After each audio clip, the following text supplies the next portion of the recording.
Hello friends, આજના વિડીયોમાં આપણે આ રીતની જે એલ્યુમિનિયમની કડાઈ હોય છે તેમાં કાળાશ આવી જાય છે અને આ રીતની ચિકાસ જામી જાય છે, જે આપણે ગમે એટલું પણ ઘસીએ ને તો પણ જતી નથી અને જોવામાં પણ ખૂબ જ ખરાબ લાગે અને આ રીતની થઈ જાય તો આપણે વાપરવાનું મન ન થાય.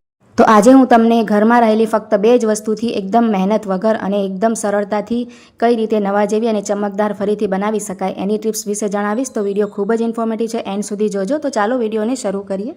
તો સૌથી પહેલાં છે ને આપણે ગેસ ઓન કરી દેવાનું છે. ગેસ ચાલુ કરી અને છે ને આપણે આ રીતે કોઈ મોટું વાસણ હોય ને એ આપણે રાખી દેવાનું. તો અહીંયા મારી પાસે આ રીતની કડાઈ છે ને મોટી, તે હું રાખી દઈશ. તમારી પાસે કોઈ પણ તપેલો મોટો હોય તે પણ તમે રાખી શકો છો. અને તેમાં આપણે છે ને આ રીતે પાણી એડ કરી દેવાનું. જો 3-4 ગ્લાસ આ રીતે પાણી નાખી દેવાનું. ત્યાર પછી આપણે જે પણ વાસણ, તમારે જે પણ કઢાઈ સાફ કરવી હોય ને તેને તેમાં આપણે આ રીતે ડૂબે ને એ રીતે રાખવાની. જો આ રીતે મેં રાખી છે ને એ રીતે. અને ત્યાર પછી તેમાં પણ આપણે આ રીતે 3થી 4 ગ્લાસ જેટલું આ રીતે પાણી નાખવાનું. જો આ રીતે ઉપર સુધી આવે ને એટલું આપણે પાણી એડ કરી દેવાનું. જો બહાર આવે એ રીતે નહીં કરવાનું, આપણે પાણી અંદર જ રહેશે કિનારી ઉપર એ રીતે આપણે રાખવાનું. હવે આપણે પાણીને ગરમ થવા દઈશું અને પાણી ગરમ થાય ને ત્યાર પછી આપણે કોઈ પણ, તમે જેનાથી વાસણ ધોતા હો તે પણ લઈ શકો, લિક્વિડ કે પછી આ રીતે મેં જો સરફ જ લીધું છે નોર્મલ, જે આપણે ઘરમાં કપડાં ધોતા હોઈએ તે મારી પાસે છે. તો તમે કોઈ પણ કંપનીનું આ રીતે વોશિંગ પાવડર લઈ શકો છો અને તેમાં 2-3 ચમચી એટલું પાવડર એડ કરવાનું અને 1 લીંબુ લઈ લેવાનું. જો આ રીતે.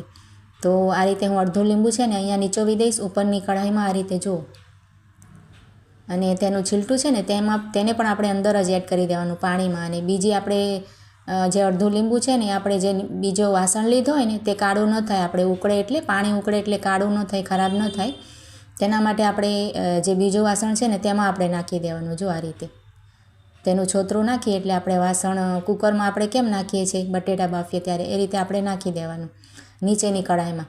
ત્યાર પછી જે આ પાણી છે ને આપણે ઉકળવા દઈશું. જો આ રીતે. તો પહેલાં છે ને આપણે 5 મિનિટ માટે છે ને ગેસ થોડોક મીડિયમ રાખવાનું, સાવ સ્લો નથી રાખવાનું.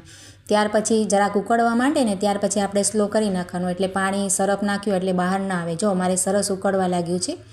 આ રીતે પાણી ઉકળવા માંડે ને ત્યાર પછી જો આ રીતે આપણે મસોટાથી કડાઈને પકડી અને ચારે બાજુ આપણે ફેરવી લેવાનું. જો આ રીતે. તો બધો જ જે તેનો જામ થઈ ગયો હશે ને તેનો જે કાળાશ તે બધી ઓગળી જશે, એટલે ફૂલી જશે. એમ આપણે એમ કોરી સાફ કરીએ ને તો ન થાય, એમાં ખૂબ જ મહેનત થાય, આખો દિવસ નીકળે તોય પણ આ બધું ના નીકળે. જુઓ, કોરી તમે સાફ કરશો ને તો નહીં નીકળે. અને આ રીતે આપણે છે ને ઉકાળવાની તેને 10 મિનિટમાં છે. જો કેવી સરસ મારી 10 મિનિટ થવા આવી છે. હવે જો તમને બતાવું છું, આ રીતે છરીથી જો ઘસ્યા વગર જ જો નીકળવા માંડ્યું છે. તેનો બધો જે કાળાશ છે ને એ એમ નીકળવા માંડશે. જો મહેનત વગર કોઈ પણ જાતની તમે જોઈ શકો છો ને, એકદમ તેનું મેલ છે ને આપણે કાળાશ છે ને એ ઓગળી જશે. જો આ રીતે ફૂલી જાય. તો આ રીતે જે કઢાઈ આ રીતે થઈ ગઈ હતી ને એટલે મેં 2 મહિનાથી એમને મૂકી દીધી હતી. આ રીતે થઈ જાય એટલે આપણે વાપરવાનું મન ન થાય કંઈ બનાવવાનું. પણ હવે જો આ રીતે એકદમ ક્લીન થઈ જશે ને તો આપણે તેને વાપરી પણ શકાય અને આ રીતે સરળતાથી સાફ કરી શકાય. હવે આપણે 10 મિનિટ થઈ ગઈ છે એટલે તેને હું નીચે ઉતારી લઈશ. આ રીતે જો ગેસ આપણે પહેલાં જ બંધ કરી દેવાય અને ત્યાર પછી તેમાં થોડુંક રાખીને ઠંડી હળવી થાય ને એટલે આ રીતે જો આપણે તેમાંથી કાઢી લઈશું. નીચે ઉતાર્યા બાદ તમે જોઈ શકો છો કેટલી સરસ થઈ ગઈ છે.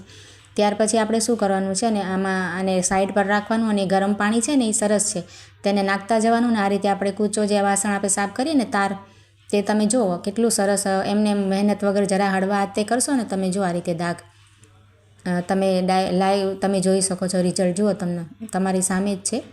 આપણે બીજી કોઈ પણ વસ્તુનો ઉપયોગ કર્યા વગર જ જો 2 વસ્તુથી જ અને એકદમ ઓછી મહેનતે એકદમ હળવા હાથે હું ઘસી રહી છું. આ રીતે તમે કરશો ને એટલે તમારી કઢાઈ એકદમ સરસ નવા જેવી થઈ જશે. અને ત્યાર પછી આપણે રોજ માંજવાની એટલે ખરાબ જ ન થાય. આ તો મેં મૂકી રાખી હતી એટલે બધું જામ થઈ ગયું હતું. જો આ રીતે આ દાગ છે ને કેવો સહેલાઈથી નીકળી જાય છે. તમે એમ કર્યું હોત ને તો આ રીતે સાફ ન થાય. જો આ રીતે આપણે ઉકાળી છે ને એટલે બધું જ તેનું મેલ છે ને એ સરસ ઓગળી ગયું છે. જો આ રીતે બધા દાગ એકદમ સરળતાથી નીકળી જાય છે. જો આ રીતે સાબુ લેવાનું જરાક જ અને વારાથી આ રીતે તારથી આપણે ઘસશું ને તો ધીરે ધીરે બધો જ દાગ તેનો નીકળી જાય. તો અહીંયા મેં કઢાઈને સરસ માંજી લીધી છે. 2-3 મિનિટ માટે હળવા હાથે જ માંજી છે, વધારે મહેનત નથી કરી. અને હવે આપણે તેને ધોઈને તમને તેનું રિઝલ્ટ બતાવું છું. કેવી સરસ નવા જેવી જ કઢાઈ થઈ ગઈ છે.